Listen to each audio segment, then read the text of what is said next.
The Walking Dead aired its 12th episode of Season 8 last night, and as you guys know, I have not been a really big fan of Season 8. Really wasn't a big fan of Season 7 either. And, you know, I tend to talk negatively about The Walking Dead, and it's not that I want to talk negatively, it's just that the show, honestly, more often than not, produces bad content. It's either boring, it's slow, or above all, it just makes you want to turn off the television and not tune back in.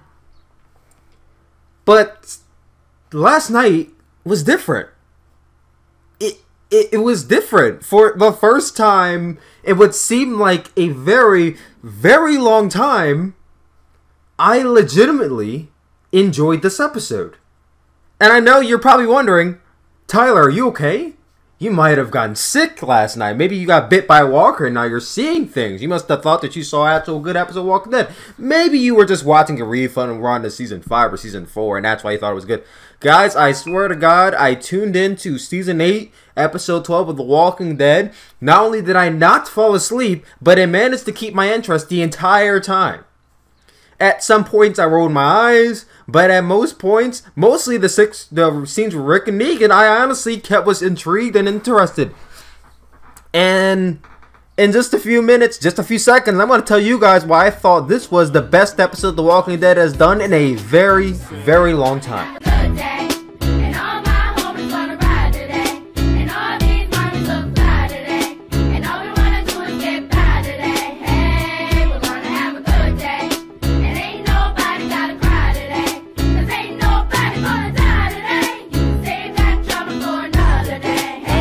What is up, you guys? It is Tyler. Welcome back to the Tyler Williams channel. Welcome to another video.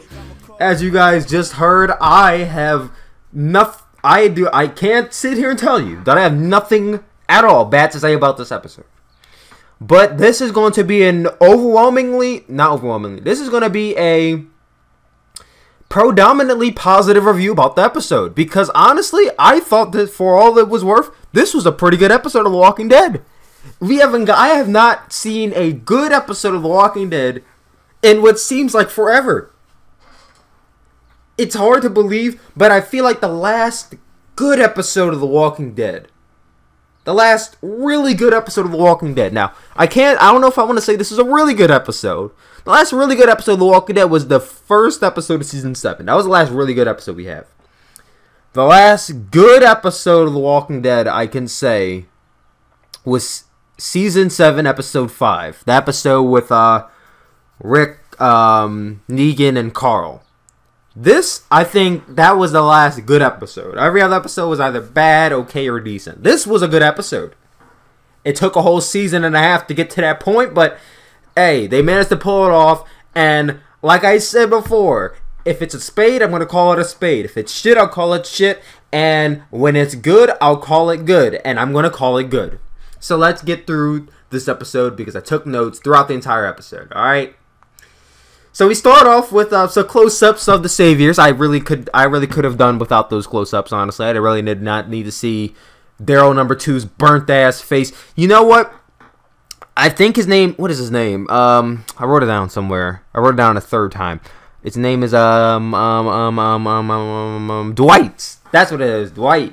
You know, for the longest time, I always just called him Daryl number 2. Because ever since he came into The Walking Dead, it seems like he just had this long-running feud with Daryl. And he just seems to be tied in with him for the longest time. Riding his bike, having his crossbow, wearing his jacket. So I stopped calling him Dwight for a while and just started calling him Daryl number 2. And I feel like that's what I'm just going to call him in these reviews. He's now over long going to be...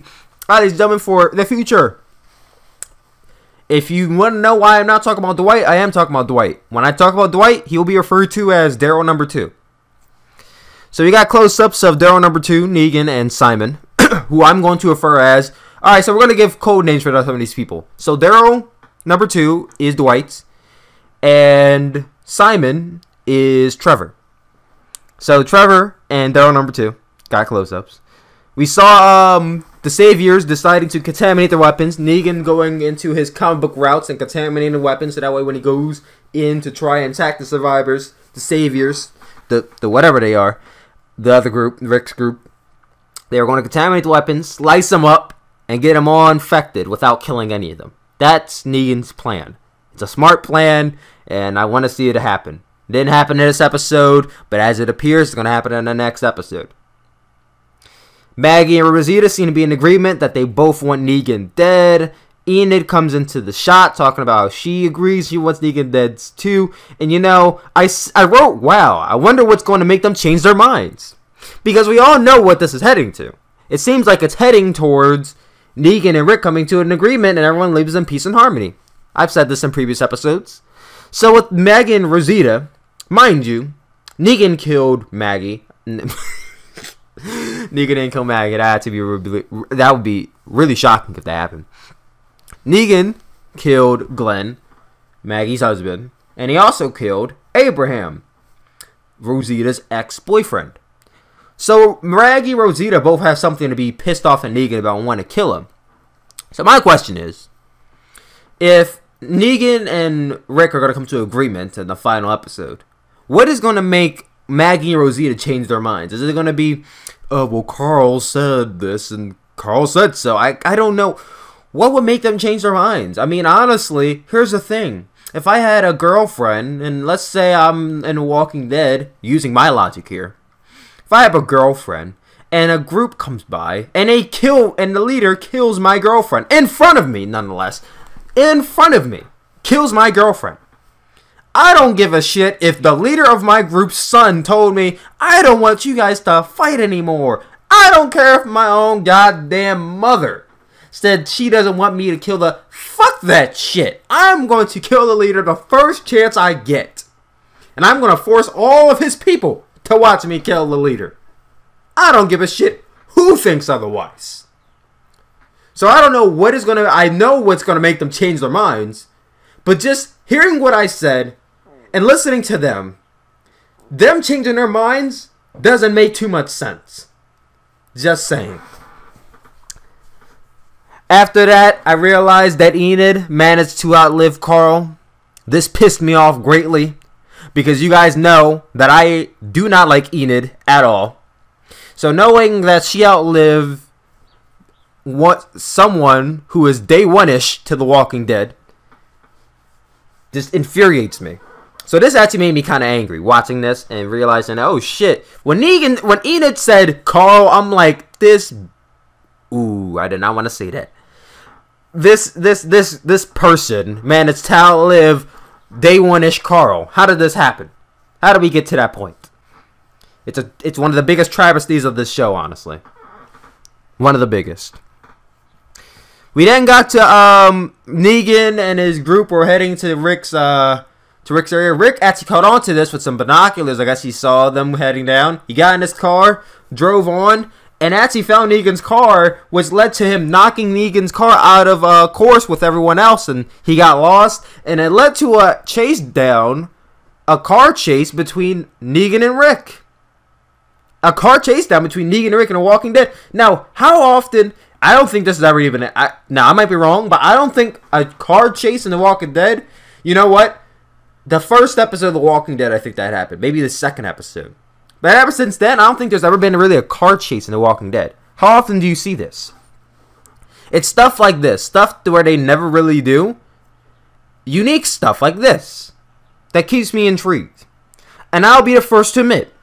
The Negan and Rick car chase, while out of the elements of what we would usually see in The Walking Dead, it was a nice change of pace, and I thought it was actually kind of cool to see. Nick and Regan chasing each other down in the car. You don't really know what's going to happen. You don't know if Negan's going to run Rick off course or Rick's going to run Negan off course. Now Rick ended up running Negan off course, and that led to them going into this little abandoned house area where you didn't know what was going to happen. And that, I'm going to say here, every scene that featured Rick and Negan in this episode was really good. Really well done. Dare I say fantastic. Dare I say fantastic. Let's not go that far. Great. It was great. I really much enjoyed every scene that featured Rick and Negan. There was a lot of talking, but it was suspenseful. I'll get to that in a second.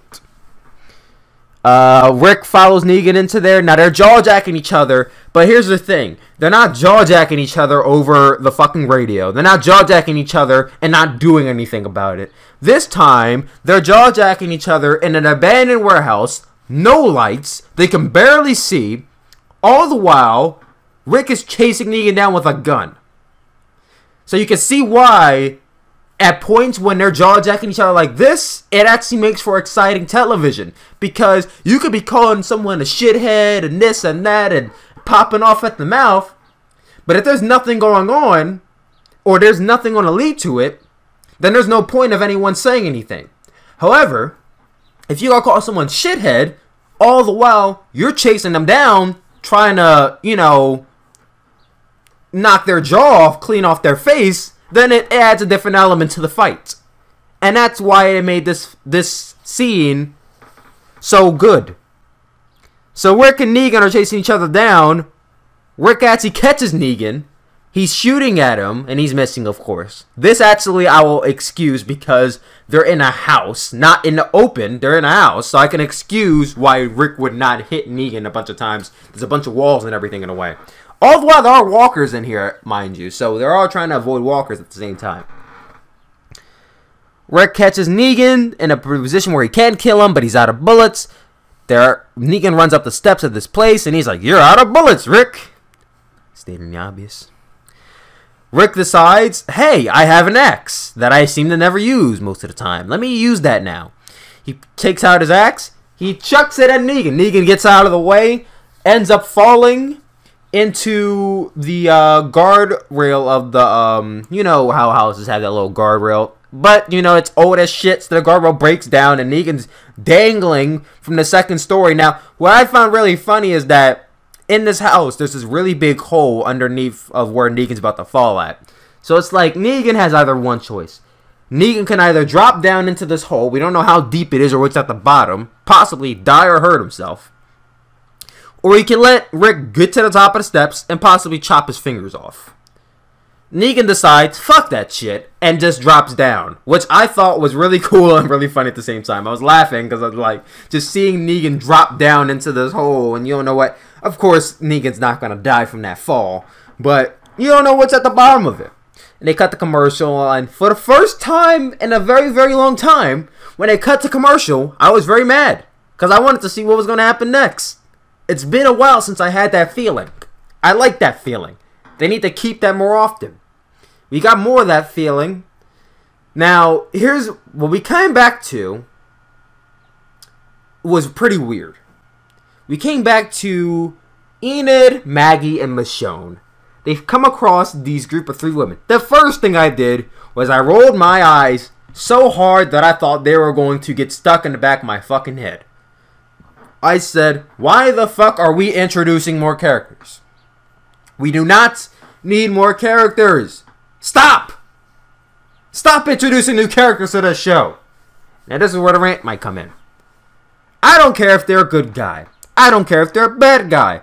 I don't care if they have water. I don't care if they have food. I don't care if they have the cure to the fucking apocalypse. We do not need any more characters in this show. We have enough. We have the Hilltop, which has like 15 or 20 different people. We have the Saviors, which have only like 4 people to focus on. But there's like 15 or 10 different people in the background. We have the fucking Junkyard Babies. The Junkyard Kids. Junkyard Dogs. I don't know what the fuck you want to call Jadis' group.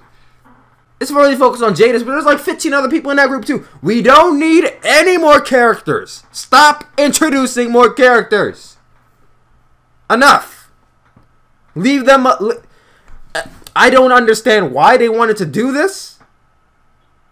But I was like, I don't want to see any more characters. I hope this is just a passing phase and we don't see them again. But by the end of the episode, my mind would have been changed. Now this character really confused me. Her name is Georgie. She was accompanied by 2 other women. I remember their names, but you know, the leader is really the only person that matters. So, she's dressed in a suit and glasses. It looks like, now, the 2 lackeys she has, they're dressed in hoodies. They look like a bunch of gangbangers, but she looks like she hasn't been through this apocalypse at all. She's dressed in the suit. She's speaking very articulate. She is very calm and collective. it's very weird to see someone like that in this kind of grimy and dark show. It's very weird. It's like the spotlight shining in this abyss of darkness. That is what this character looked like to me. And it was very weird to see. Unique, but very weird at the same time. So you're instantly screaming, there's something wrong here. Get out of there before you guys get red dots on your heads. And then it's the end of you guys too. Maggie and Enid and Michonne, of course. So Maggie decides, let's see what's in their trunk. Because Georgie wanted to trade with them her knowledge for music and food or whatever. Her knowledge. Which made me say, what the hell is this woman's... What is her motives here? Trading knowledge? This is a fucking setup. Get the hell out of there. That's what I was screaming this whole time. I'm listening to her and she sounds like a nice woman, but I'm like, this seems like a big setup. Get out of there now. They decide to stay. Of course, they're armed. Well, Maggie, Michonne, and Enid are armed, so they really don't need to go anywhere yet. Michonne decides to look in her trunk, see what's in there. They really didn't find anything. But Maggie decides to take them to the hilltop. And I said, oh my god. Why do we need more characters? Leave them alone, please. Negan proposes to deal with Rick. We get back to Negan and Rick. Negan survives the fall. Rick decides to jump down into the hole. Now they're chasing each other in even more darkness. The jawjacking each other even more. Negan decides to propose a deal with Rick. If Rick steps down and joins Negan once again, having Negan be in charge of them once again, making Rick his janitorial bitch, he will opt to not only take 25% of the hilltop's utilities, but basically not treat them like trash anymore. And Rick's like, why would I trust you when you killed all of Jadis's people? Now, mind you, Negan doesn't know that Simon killed all of Jadis's people because he was under the impression that Simon only went there to scare them. So, this is news to Negan. Negan's like, I don't know what you're talking about. I didn't kill any of those people. And Rick's like, yes, the fuck you did. Stop lying to me, bitch. They're jawjacking each other even more. But now, all the more, in the midst of Negan falling, he drops Lucille. Rick finds Lucille and picks it up. And that's when we cut the commercial. And I'm like, god damn it. We get back. Rick decides to get Lucille and set her on fire. Negan is crying internally over this. So now we have a burning Lucille, a burning barbed wire, walker-soaked bat. How fucking badass can you get other than that weapon alone? So now Negan's chasing him down. He tackles Rick to the ground, drops Lucille into a pit of even more walkers. So now we have Negan and Rick fighting each other in a pit of walkers. How much more intense can you get than this? I'm not being sarcastic. That was actually pretty intense. So now you have Rick wielding a burning bat, swinging at Negan while trying to defend himself with walkers. Negan decides, okay, either I'm going to be defensive or I got to do something else. So Negan decides, I'm going to take a stick or whatever the hell he gets and burns that and decides to go at walkers too. So now Rick and Negan are fighting off walkers all the while trying to kill each other. While they get all the walkers down, walkers are burning, everything's burning, their place is on fire at this point. Negan escapes, and Rick tries to chase him down. Georgie, back at the hilltop, decides, this is a good community, I like what you guys got here, so I'm going to give you guys some food, and a booklet of blueprints to create medieval versions of everyday needs. And she's like, I see good things in you people, and good faith, and this and that. And by that happening in an episode, I'm like, you know what? I actually like this character. It's very unique. It's very different to see a positive character, a resourceful hippie, that's basically what she was, a resourceful hippie, spreading faith in a show that's really, with all the characters being so doom and gloom, it's very nice to see someone who's an overwhelmingly positive character. So by the end, I was like, you know what? I actually would like to see her. I don't want to see her every single episode, but I would actually like to see her back again.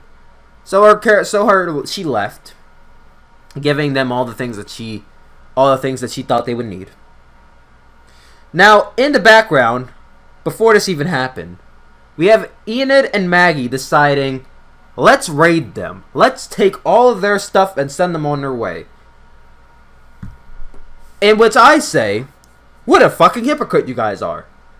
You have Negan who comes in here, takes all your stuff, and makes you their bitch.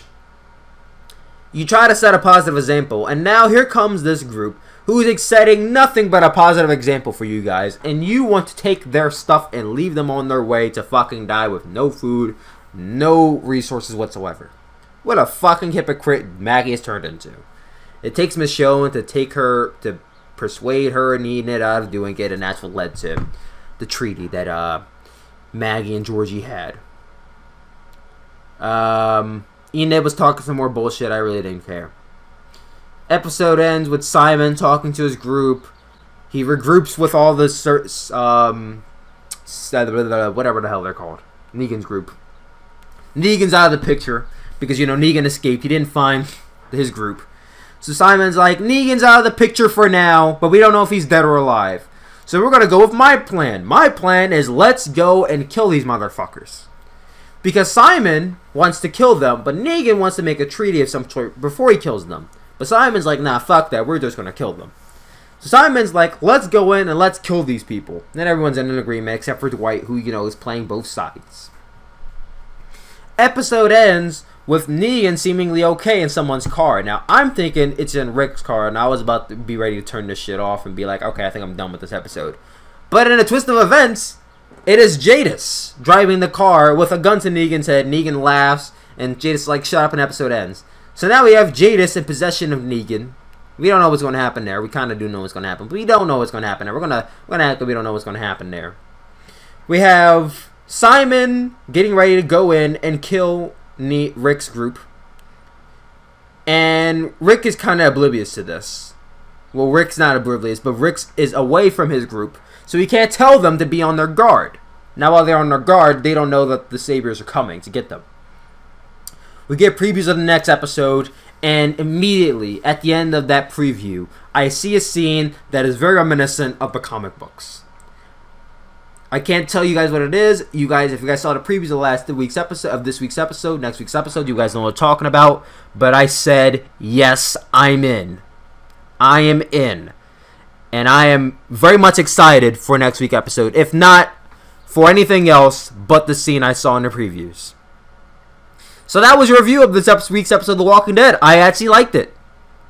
I would say that if you guys have the chance, go watch this episode. And I will be tuning in for next week's episode. I'm actually excited for next week's episode. It's the first time in a long time I've got to say I'm excited for next week's episode. And yeah, that's kind of it. Thank you guys for watching this episode, for this review. Love you guys as always. Comment down below what you guys think about this episode. Do you guys agree with me? Did you like it? What did you not like about it? All that jazz. Love you guys as always, and I'll talk to you later. Peace out.